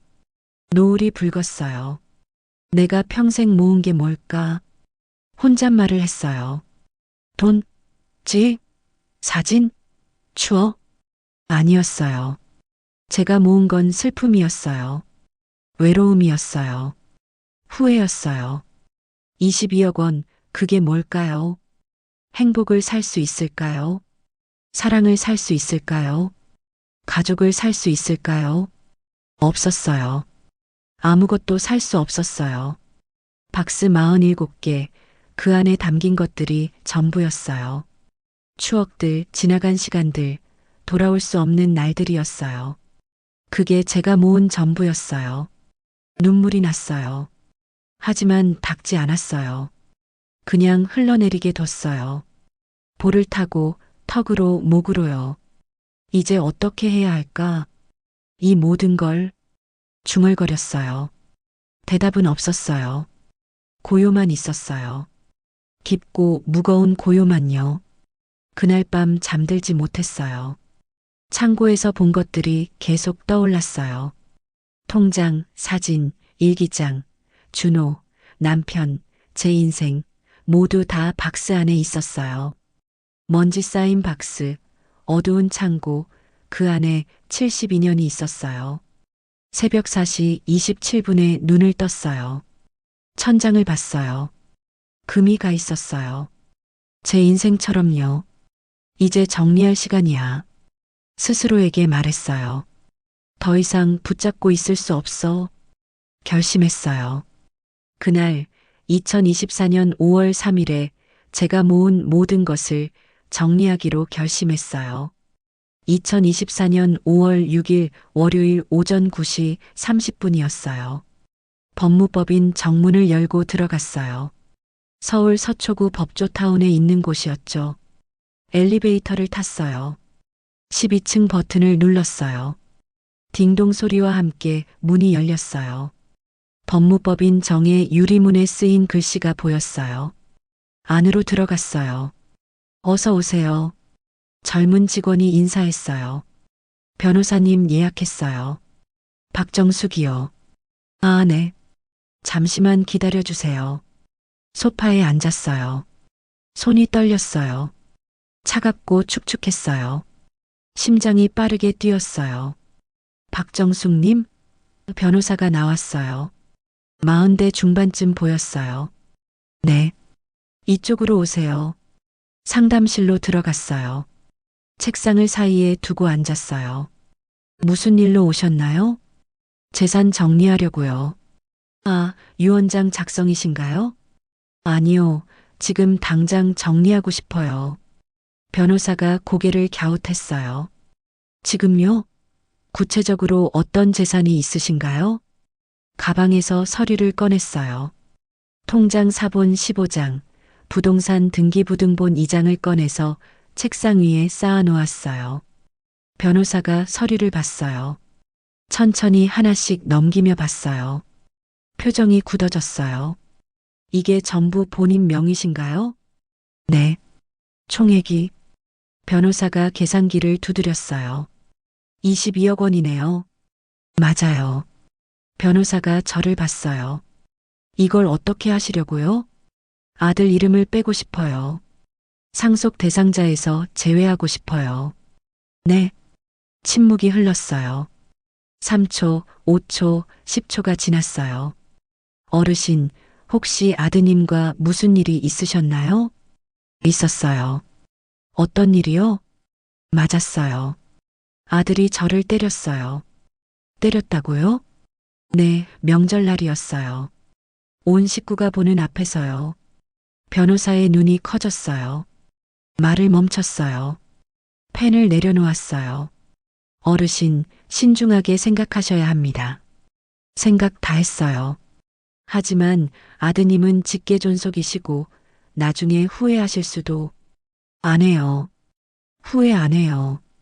단호하게 말했어요. 변호사가 한숨을 쉬었어요. 알겠습니다. 그럼 유언장 작성으로 진행할까요? 아니요. 지금 당장 명의를 바꾸고 싶어요. 지금요? 네. 변호사가 난처한 표정을 지었어요. 어르신, 그건 좀. 법적으로는 가능합니다만. 그럼 해주세요. 변호사가 한참 고민했어요. 그리고 고개를 끄덕였어요. 누구 명의로 하시겠습니까? 재단 만들고 싶어요. 불우한 어르신들 돕는 재단이요. 아, 재단 설립에는 시간이 걸립니다. 최소 3개월은요. 그럼 일단 제 명의로 두고 아들이 상속 못 받게만 해주세요. 유언대용 신탁을 활용하시면 됩니다. 그게 뭔가요? 생전의 재산을 신탁회사에 맡기는 겁니다. 돌아가신 후 원하시는 곳에 배분되도록 하는 거죠. 아들은요? 배제 가능합니다. 가슴이 철렁했어요. 정말 가능하구나. 아들을 지우는 게 정말 가능하구나 싶었어요. 그렇게 해주세요. 확실하신 겁니까? 네. 변호사가 서류를 준비했어요. 30분이 걸렸어요. 여기 서명하시면 됩니다. 종이를 건넸어요. 펜을 들었어요. 손이 떨렸어요. 서명란을 봤어요. 박정숙 3글자를 쓰는데 1분이 걸렸어요. 완료됐습니다. 이제 아들은요? 한 푼도 받지 못합니다. 눈물이 났어요. 하지만 후회는 없었어요. 법무법인을 나왔어요. 오전 11시 15분이었어요. 햇살이 눈부셨어요. 다음 장소로 갔어요. 은행이었어요. 국민은행 대치동 지점이었어요. 오전 11시 40분에 도착했어요. 어서 오세요. 창구 직원이 인사했어요. 통장 해지하고 싶어요. 어느 통장이요? 통장 15개를 꺼냈어요. 쌓아 놓았어요. 직원의 눈이 커졌어요. 전부요? 네. 혹시 무슨 일이? 해지 좀 해주세요. 1시간이 걸렸어요. 통장 15개, 잔액 12억 원을 모두 하나의 통장으로 모았어요. 새 통장이었어요. 박정숙 제 이름만 적힌 통장이었어요. 그 통장을 봤어요. 12억 원 숫자가 찍혀 있었어요. 40년의 무게였어요. 은행을 나왔어요. 오후 1시였어요. 점심시간이었지만 배가 고프지 않았어요. 부동산 중개사무소로 갔어요. 대치동 음마 아파트 앞에 있는 곳이었어요. 안녕하세요. 중개사가 반갑게 맞았어요. 집 내놓고 싶어요. 어느 집이요? 주소를 말했어요. 아, 그 집. 좋은 집이죠. 네, 매매 가격이 얼마나 나올까요? 지금 시세로 7억 정도 되실 거예요. 그렇게 해주세요. 중개사가 서류를 작성했어요. 계약서 여기 서명하세요. 펜을 들었어요. 또 떨렸어요. 하지만 썼어요. 박정숙. 언제쯤 팔릴까요? 1달 정도 걸릴 겁니다. 알겠어요. 사무소를 나왔어요. 오후 2시 30분이었어요. 한의원으로 갔어요. 40년 동안 일한 곳이었어요. 문을 열었어요. 익숙한 냄새가 났어요. 한약 냄새였어요.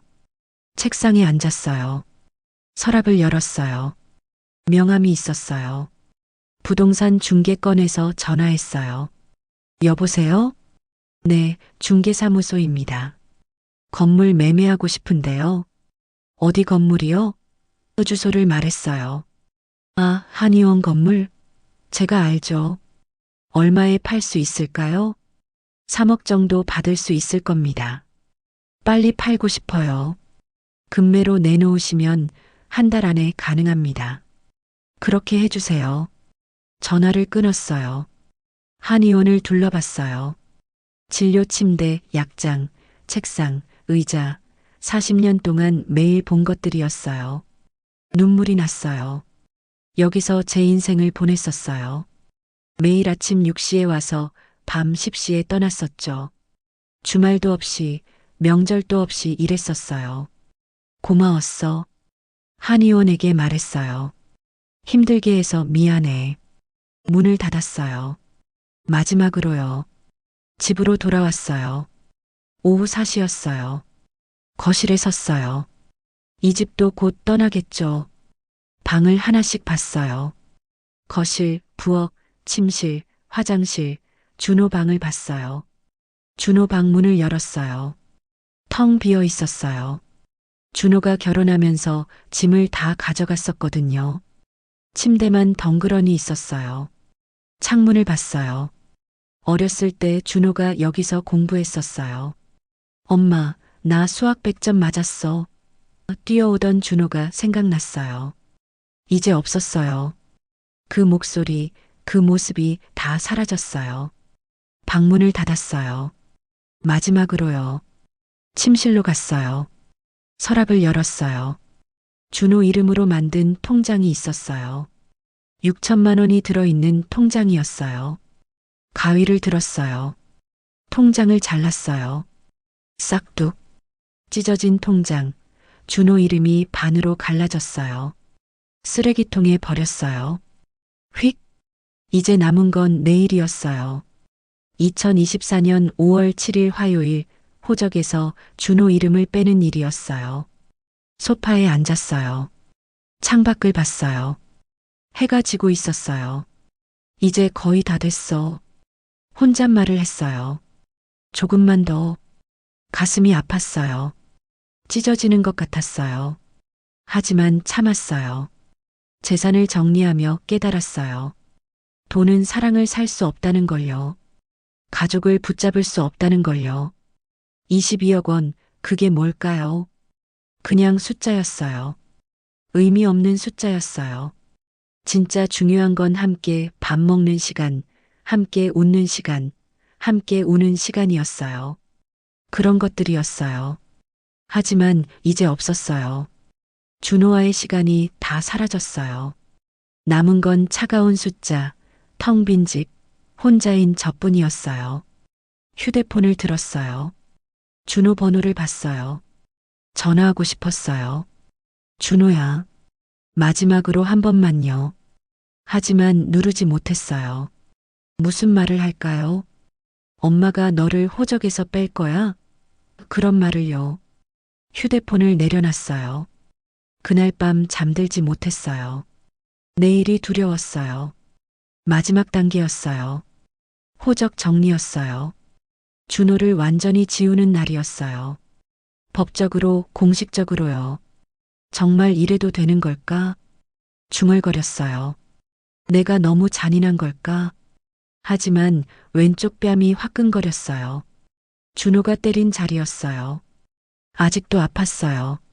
아니야. 스스로에게 말했어요. 나는 잘못하지 않았어.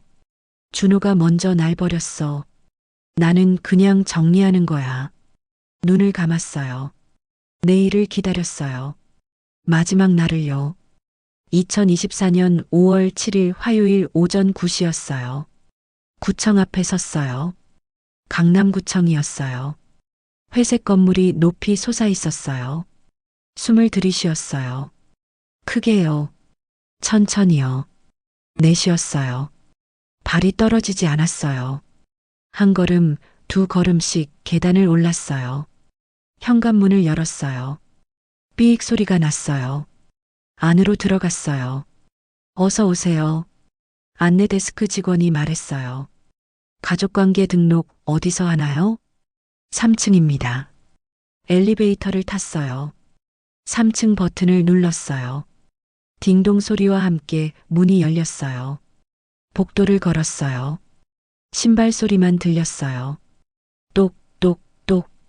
가족관계 등록과 문패가 보였어요. 손잡이를 잡았어요. 차가웠어요. 문을 열었어요. 안으로 들어갔어요. 무슨 일로 오셨어요? 창구 직원이 물었어요. 상속 배제 신청하려고요. 네. 상속 배제요? 네. 직원이 당황한 표정을 지었어요. 잠시만요. 안쪽으로 들어갔어요. 5분 후에 나이든 직원이 나왔어요. 저를 찾으셨나요? 네, 상속 배제 신청이요. 아, 이쪽으로 앉으세요. 상담 테이블로 갔어요. 마주 앉았어요. 혹시 어떤 경우신가요? 아들을 상속에서 제외하고 싶어요. 아드님을요? 네. 직원이 심각한 표정을 지었어요. 어르신, 그건 쉬운 일이 아닙니다. 법적으로 직계 비속은 당연 상속인이라서요. 그래도 방법이 있잖아요. 직원이 한숨을 쉬었어요. 유류분 반환 청구권은 남습니다. 그게 뭔가요? 최소한의 상속분은 받을 권리가 있다는 겁니다. 얼마나요? 법정 상속분의 절반입니다. 계산했어요. 22억 원의 절반은 11억 원이고 그것의 또 절반은 5억 5천만 원이었어요. 그것도 안 주고 싶어요. 어르신, 방법이 없나요? 직원이 고민했어요. 한참을요. 한 가지 방법이 있습니다. 생전 증여입니다. 다른 사람에게 재산을 미리 증여하면 세금이요? 많이 나옵니다. 증여세가 약 30%, 6억 원? 네, 6억 원이었어요. 큰 돈이었어요. 하지만 괜찮았어요. 그렇게 하겠어요. 네, 그렇게 하겠어요. 직원이 놀란 표정을 지었어요. 어르신, 정말 확실하신 겁니까? 네. 누구에게 증여하시겠어요? 재단 만들 거예요. 독거노인 돕는 재단이요. 재단요? 재단 설립은 시간이 걸립니다. 알아요. 변호사한테 이미 의뢰했어요. 그럼 재단 설립 후 증여하시면 됩니다. 그 전에요. 네. 아들하고 연 끊고 싶어요. 지금 당장요. 직원이 난처한 표정을 지었어요. 법적으로는 친족 관계를 끊을 수 없습니다. 그럼 어떻게 해요? 유언장을 작성하시고 생전에 상속 포기 각서를 받으시면 되는데 아드님이 써주셔야 해요. 아들이 안 쓸 거예요. 그럼 말이 막혔어요. 직원도 저도요. 그냥 제 마음속에서 지우면 되는 건가요? 중얼거렸어요. 어르신, 법으로는 안 되는 거네요. 죄송합니다. 자리에서 일어났어요. 괜찮아요. 감사합니다. 구청을 나왔어요. 오전 10시 20분이었어요. 햇살이 따가웠어요. 걸었어요. 어디론가요? 목적지 없이요. 30분을 걸었어요. 공원이 나왔어요.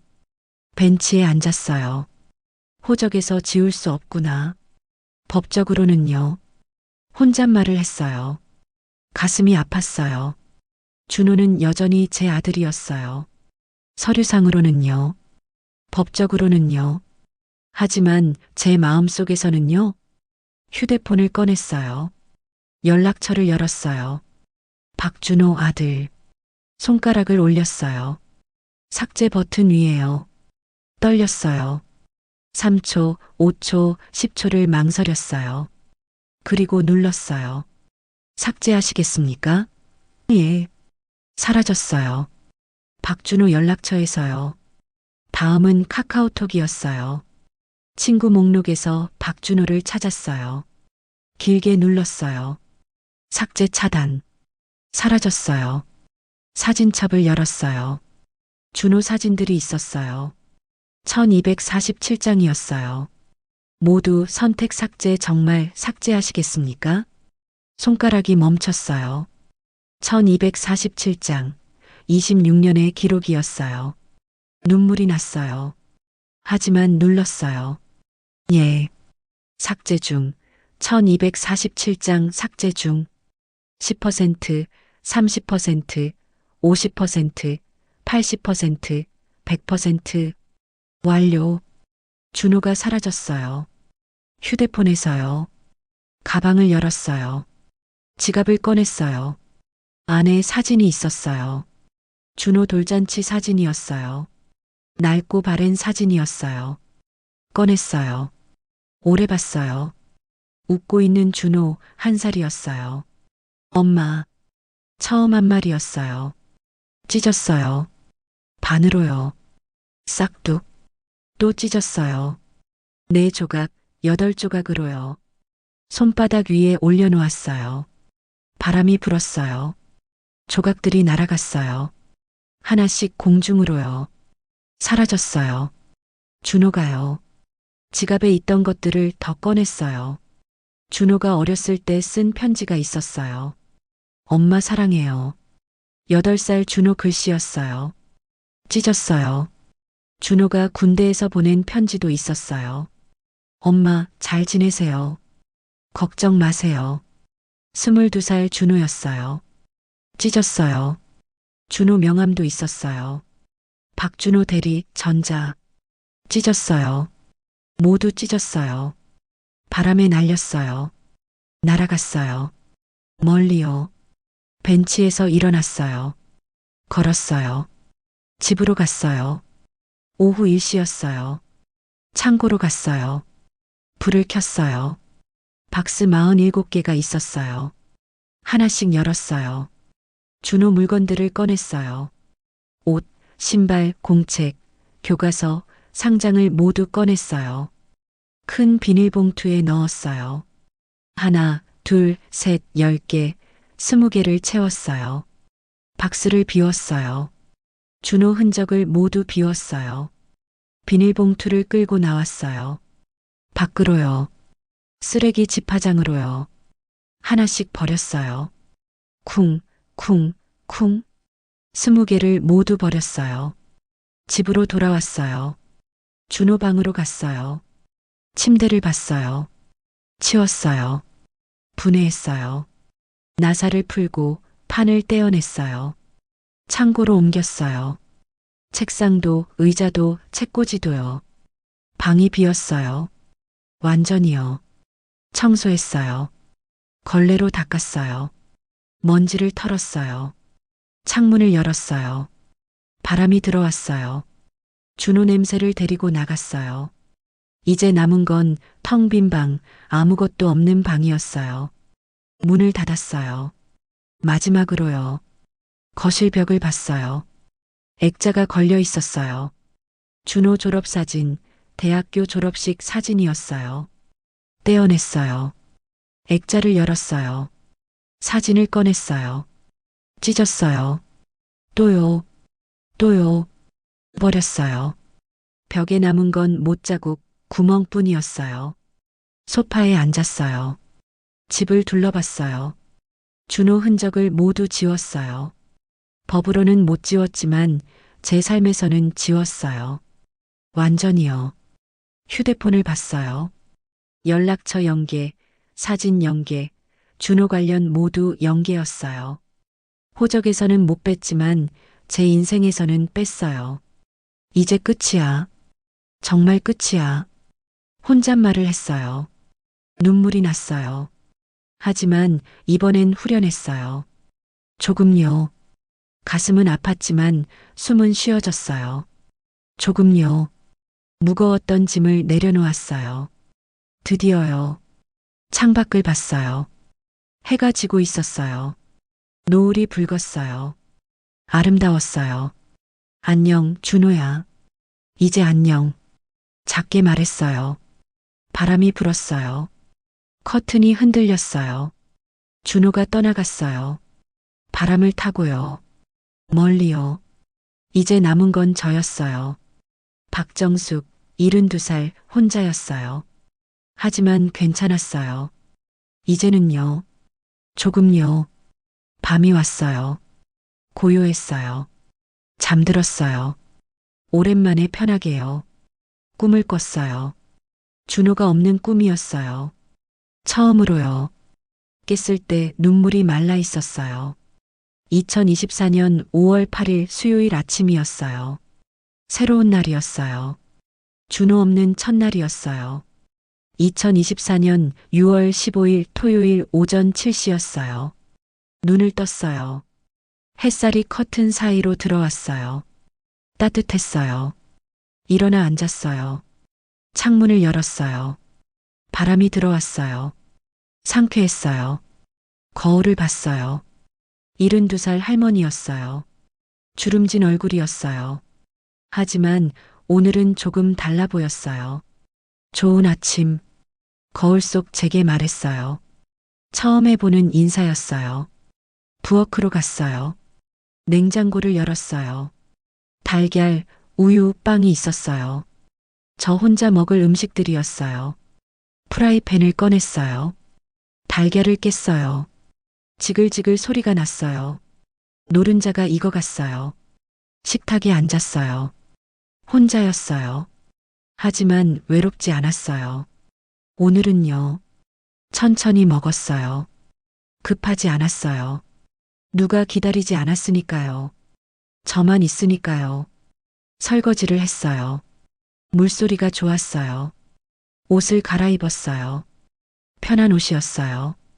오랜만에 입어보는 청바지였어요. 흰색 티셔츠를 입었어요. 거울을 봤어요. 괜찮네. 중얼거렸어요. 가방을 들었어요. 현관문을 열었어요. 밖으로 나갔어요. 오전 9시였어요. 대치동 거리를 걸었어요. 사람들이 걷고 있었어요. 저도 걸었어요. 어디로 갈까요? 정하지 않았어요. 그냥 걸었어요. 발 가는 대로요. 카페가 보였어요. 들어갔어요. 어서 오세요. 아메리카노 하나요. 따뜻한 걸로 하실까요? 차갑게 하실까요? 따뜻하게요. 창가 자리에 앉았어요. 커피가 나왔어요. 한 모금 마셨어요. 쓰고 달았어요. 밖을 봤어요. 사람들이 지나갔어요. 젊은 커플이 지나갔어요. 아이를 데리고 가는 가족도 지나갔어요. 강아지 산책시키는 할아버지도 지나갔어요. 예전 같았으면 준호 생각이 났을 거예요. 저 가족처럼 우리도, 준호도 저렇게 어렸는데. 하지만 오늘은 그냥 봤어요. 그들의 행복을요. 부러워하지 않고요. 커피를 다 마셨어요. 일어났어요. 서점으로 갔어요. 오랜만이었어요. 책 냄새가 좋았어요. 소설 코너, 에세이 코너, 여행 코너를 천천히 둘러봤어요. 한 권을 집어들었어요. 혼자 사는 즐거움 제목이 마음에 들었어요. 계산했어요. 1만 5천 원입니다. 네. 봉투에 담아줬어요. 가방에 넣었어요. 공원으로 갔어요. 오전 11시 30분이었어요. 벤치에 앉았어요. 책을 꺼냈어요. 첫 페이지를 펼쳤어요. 혼자라는 것은 외로운 게 아니다. 자유로운 것이다. 읽었어요. 천천히요. 한 글자씩요. 바람이 불었어요. 페이지가 넘어갔어요. 1시간을 읽었어요. 책 속 문장이 마음에 와닿았어요. 우리는 누군가를 위해 살다가 정작 자신을 잃어버린다. 그랬어요. 저도요. 준호를 위해 살다가 저를 잃어버렸었어요. 책을 덮었어요. 하늘을 봤어요. 구름이 떠다녔어요. 모양이 계속 변했어요. 나도 변할 수 있을까? 중얼거렸어요. 일어났어요. 걸었어요. 레스토랑에 들어갔어요. 오후 1시였어요. 몇 분이세요? 혼자요. 이쪽으로 오세요. 창가 자리였어요. 메뉴판을 봤어요. 파스타, 리조또, 스테이크가 있었어요. 파스타 하나 주세요. 음료는요? 레모네이드요. 음식이 나왔어요. 예쁘게 담겨 있었어요. 사진을 찍었어요. 처음으로요. 제 음식을요. 먹었어요. 맛있었어요. 혼자 먹어도요. 식사를 마쳤어요. 계산하고 나왔어요. 백화점으로 갔어요. 오후 2시 30분이었어요. 온 매장이었어요. 어서 오세요. 직원이 인사했어요. 구경해도 될까요? 네, 편하게 보세요. 돌아다녔어요. 원피스가 예뻤어요. 연한 핑크색이었어요. 만져봤어요. 부드러웠어요. 입어보시겠어요? 네. 탈의실로 갔어요. 입어봤어요. 거울을 봤어요. 72살 할머니가 원피스를 입고 있었어요. 어울렸어요. 생각보다요. 이거 살게요. 감사합니다. 쇼핑백을 들었어요. 기분이 좋았어요. 오랜만에요. 제 돈으로 제가 입을 옷을 산 거였어요. 집으로 돌아왔어요. 오후 5시였어요. 요리를 했어요. 저 혼자 먹을 저녁이었어요. 된장찌개, 계란말이, 밥을 만들었어요. 식탁에 차려놓고 앉았어요. 잘 먹겠습니다. 혼자 말했어요. 먹었어요. 천천히요. 맛있게요. 설거지를 했어요. 씻었어요. 새로 산 원피스를 입었어요. 거울을 봤어요. 예쁜데. 웃었어요. 소파에 앉았어요. 책을 꺼냈어요. 혼자 사는 즐거움이었어요. 이어서 읽었어요. 오후 8시였어요. 창밖이 어두워졌어요. 불을 켰어요. 책을 읽다가 한 문장에 밑줄을 그었어요.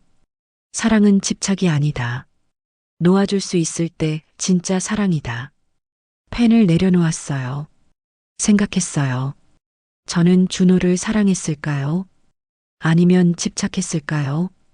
아마도 집착이었던 것 같았어요. 놓아주지 못했으니까요. 준호가 떠나려 할 때 붙잡았으니까요. 하지만 이제는 놓아줬어요. 그게 사랑일까요? 모르겠어요. 하지만 이제 괜찮았어요.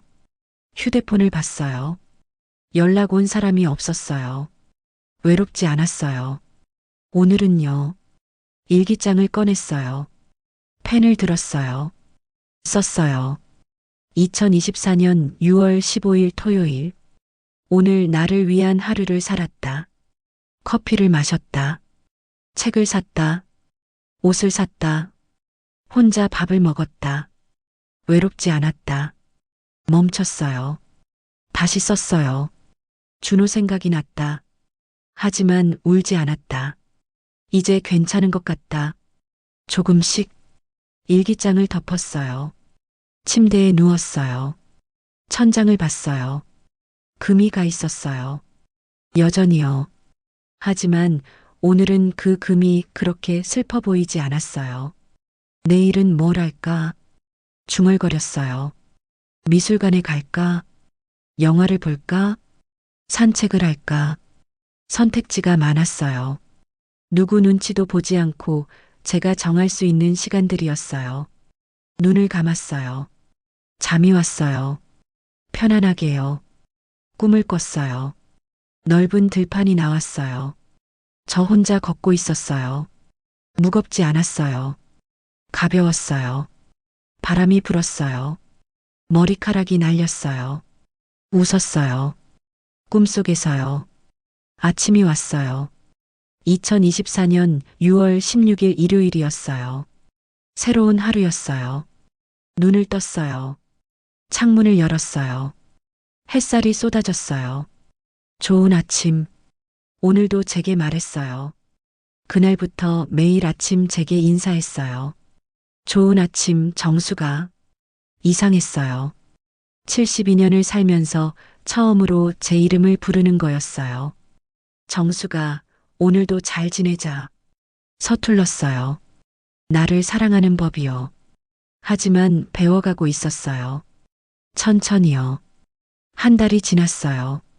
2024년 7월 15일 월요일이었어요. 집이 팔렸어요. 7억 원에요. 한의원 건물도 팔렸어요. 3억 원에요. 통장에 찍혔어요. 22억 원. 변호사한테 전화했어요. 재단 설립됐나요? 네, 완료됐습니다. 정숙재단, 독거노인 지원재단이요. 좋아요. 증여 진행하시겠어요? 네. 서류에 서명했어요. 22억 원이 재단으로 넘어갔어요. 제게 남은 건 연금이었어요. 한 달에 120만 원이었어요. 충분했어요. 저 하나 살기에는요. 새 집으로 이사했어요. 작은 원룸이었어요. 강남구 대치동이었어요. 월세 50만 원이었어요. 짐이 많지 않았어요. 옷 몇 벌, 책 몇 권, 그뿐이었어요. 새 집 창문을 열었어요. 햇살이 들어왔어요. 여기서 새로 시작하는 거야. 정수가 잘해보자. 혼잣말을 했어요. 웃었어요. 그날 밤 잠들기 전에 생각했어요. 준호는 잘 지내고 있을까요? 수진이와 행복할까요? 모르겠어요. 알 수도 없고 알고 싶지도 않았어요. 이제는요. 준호 인생은 준호 것이었어요. 제 인생은 제 것이었어요. 이제야 깨달았어요. 72살에요. 늦었지만 괜찮았어요. 시작은 했으니까요. 눈을 감았어요. 내일을 기다렸어요. 나를 위한 내일을요. 고요했어요. 평화로웠어요. 이제 나를 돌보는 시간이었어요. 나를 사랑하는 시간이었어요. 나를 위해 사는 시간이었어요. 72년 만에 처음으로요. 박정숙, 72살, 이제 시작이었어요. 진짜 제 인생이요. 여러분, 이 이야기는 실화를 바탕으로 만들었어요. 지금도 어디선가 이렇게 살고 계신 어르신들이 있어요. 가족을 위해 평생을 바치고 정작 자신은 잃어버린 분들이요. 구독과 좋아요 부탁드립니다. 여러분의 응원이 더 많은 이야기를 전하는 힘이 됩니다. 다음 이야기도 기대해 주세요. 감사합니다.